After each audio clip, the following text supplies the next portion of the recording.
नमस्ते, welcome to heat happy energy amor tarot. चलिए देखते हैं कि ये इंसान जो है, ये अगर आपको आज अपने दिल से एक लेटर लिखते तो वो क्या होता, क्या लिखते उस लेटर में, क्या बयान करते, आपके बारे में क्या सोचते हैं, क्या फील करते हैं। ओके, क्वीन ऑफ पेंटिकल्स की एनर्जी है पहली। तो कहीं ना कहीं आपको एक क्वीन ऑफ पेंटिकल्स की energy, I call it wife card in the deck. तो अब ये जेंडर स्पेसिफिक नहीं होगा क्योंकि एनर्जी है, तो वाइफ भी हो सकता है, हस्बैंड भी हो सकता है। तो आपको एक वो स्टेबल एनर्जी अपनी लाइफ में देखते हैं, एक लॉन्ग टर्म एनर्जी अपनी लाइफ में देखते हैं। सो आप कहीं ना कहीं सिक्योरिटी, स्टेबिलिटी उनके साथ उससे एसोसिएट करते हैं। आपके साथ कहीं एक सुकून सा मिलता है। तो ये अगर लिखते तो आपको कहते कि अगर आप हैं तो सब कुछ मैनेजेबल है, सब कुछ लगता है ठीक हो जाएगा। आप उनके लिए जैसे एक नर्चरिंग, ग्राउंडेड एनर्जी है, वो साइड आपने हमेशा इनको दिखाई है।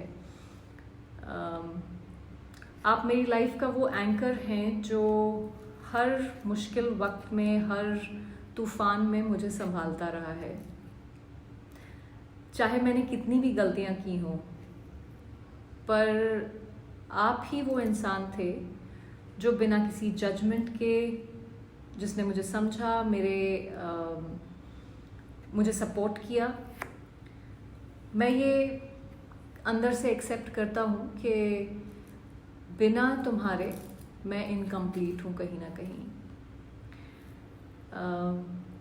मेरा मन करता है कि कुछ क्लैरिटी आए इस कनेक्शन में, और बहुत कुछ कहना चाहता हूँ लेकिन शब्द नहीं मिलते, कभी एक्सप्रेस नहीं कर पाता। दिल में बहुत कुछ है जो छुपा के रखा हुआ है। कम्युनिकेशन इसी वजह से डिले हो रही है। साफ और सिंपल तरीके से सब कुछ कहना चाहता हूँ या चाहती हूँ। कहीं ना कहीं तुम एक ऐसे इंसान हो जो मैं अपनी ज़िंदगी में ज़रूर चाहता हूँ, पर जब ये थॉट आता है तो एक वल्नरेबिलिटी फील होती है, ऐसा लगता है कमज़ोर फील करता हूँ या करती हूँ, और इसलिए एक ईगो बैरियर बन जाता है। कहीं ऐसा लगता है कि अगर सब बोल दिया तो मेरी सारी वीकनेस सामने आ जाएगी। दिल में प्यार है, बस बोल नहीं पा रहा हूँ। कभी कभी खुद से भी ये सच छुपाता हूँ, जैसे सच बोलने से कनेक्शन और रियल हो जाएगा शायद। अगर ये आपसे रेजोनेट कर रहा है तो सब्सक्राइब ज़रूर करिएगा। क्वीन ऑफ वॉइसेस, तुम्हारी ऑनेस्टी, स्ट्रेंथ, तुम्हारा इतना ज़्यादा क्लैरिटी इन थॉट बहुत इम्प्रेसिव है। हमेशा सच बोलने की हिम्मत रखना, रियलिटी दिखाना, शीशा दिखाना, मुझे उसके लिए बहुत हिम्मत चाहिए। खुद शीशे के सामने खड़े होके और चीज़ें एक्सेप्ट करना, ये तुमसे सीखा है। ऑल्दो मैं उस चीज़ को कभी अपनी ज़िंदगी में लागू नहीं कर पाया हूँ। बहुत इमोशनली इंटेलिजेंट हो तुम। मुझे मेरी सच्चाई से भी डर लगता है और तुम्हारे जैसे बनने का मन भी करता है। तुम वो हो जो कभी एक्सक्यूजेस टॉलरेट नहीं करते हो, और ऐसा लगता है कि एक सच्चे पार्टनर हो जो कभी भी साथ नहीं छोड़े, और हमेशा एक गाइडिंग लाइट की तरह रहे जो ग्रो करने के लिए मजबूर कर देता है, फोर्स करता है, किसी भी ऑब्स्टिकल को ओवरकम करने की ताकत भी देता है। वो कॉन्वर्जेशंस एक मिरर हैं जिसमें अपनी कमज़ोरियों को और स्ट्रेंथ को, दोनों को देखा मैंने तुम्हारे साथ जो थी। और ये जो एडमिरेशन मेरा है तुम्हारी तरफ, वो कभी कभी मुझे इनसिक्योर भी फील कराता है, क्योंकि मैं कभी उस तरह का बन ही नहीं पाया, और शायद बन नहीं पा रहा हूँ क्योंकि मैं एक शायद उतना ऑनेस्ट, उतना हिम्मत नहीं है मेरे में। शायद मैं डरपोक हूँ। शायद तुमने ठीक कहा मुझे अगर कहा कि मैं डरपोक हूँ। मैं नहीं चाहता कि ये कनेक्शन कभी भी टूटे। सारे चैलेंजेस फेस करना चाहता हूँ। कहीं ना कहीं तुम मेरी सबसे बड़ी स्ट्रेंथ हो। मुझे लगता है कि तुम वो पर्सन हो जो मुझे बैलेंस कर सकते हो। तुम्हारे साथ स्ट्रांग फील करता हूँ। मेरी चाहे कितनी भी इश्यूज हों, कितनी भी प्रॉब्लम्स हो, मैं नहीं चाहता कि ये बॉन्ड टूटे।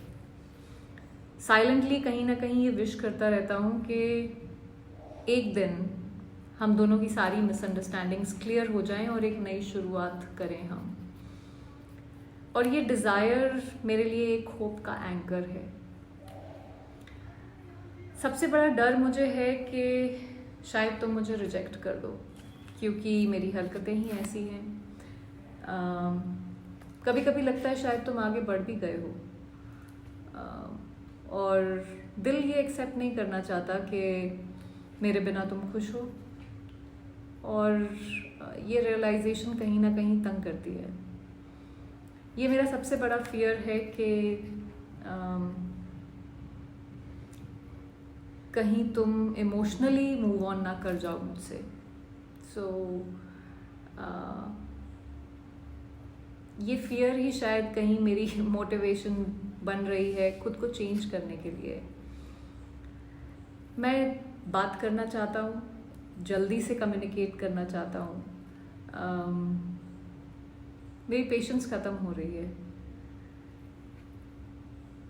एक ऑनेस्ट कम्युनिकेशन की ज़रूरत है, और मुझे लगता है कि सिर्फ कुछ टाइम की बात है, ये कम्युनिकेशन हम दोनों के बीच में ज़रूर होगी। तुम्हारे बिना थोड़ा सा अच्छा नहीं लगता। दिल में रिग्रेट है, उदासी भी है। ये डिस्टेंस, ये पेन मुझे उसने सिखाया है कि ये प्यार कितना डीप है मेरे लिए। मैं जेन्युइनली फील करता हूँ कि तुम्हारे बिना अधूरा हूँ, और चाहे तुम दूर हो पर तुम्हारा प्यार मेरे साथ ही है। सो ये उनका लेटर था आपके लिए। देखिए, लेटर तो काफ़ी गमगीन और काफ़ी टचिंग था, पर अपनी वैल्यू पे कॉम्प्रोमाइज़ मत करिएगा। जो इंसान एक्शन लेने की सोच रहा है पर लेने को तैयार नहीं है या ले नहीं रहा है, उसके लिए अपनी सेल्फ रिस्पेक्ट के साथ समझौता मत करिएगा। आई होप इससे आपको कुछ क्लैरिटी मिली हो। Thank you for watching.